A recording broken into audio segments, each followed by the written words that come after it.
पहला सवाल, हजरत मोहम्मद सल्लल्लाहु अलैहि वसल्लम का नबी बनने से पहले क्या पेशा था? 5, 4, 3, 2, 1. सही जवाब है तिजारत का। हजरत मोहम्मद सल्लल्लाहु अलैहि वसल्लम ने किस उम्र में तिजारत शुरू की? 5, 4, 3, 2, 1. दुरुस्त जवाब है 20 साल के उम्र में। हजरत मोहम्मद सल्लल्लाहु अलैहि वसल्लम ने कितने बार हज किए? 5, 4, 3, 2, 1. सही जवाब है एक बार। हजरत मोहम्मद सल्लल्लाहु अलैहि वसल्लम की सबसे बड़ी बेटी का नाम क्या था?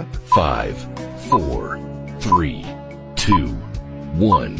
सही जवाब है हजरत ज़ैनब रजी अल्लाह अन्हा। हजरत मोहम्मद सल्लल्लाहु अलैहि वसल्लम के कितने बेटे थे?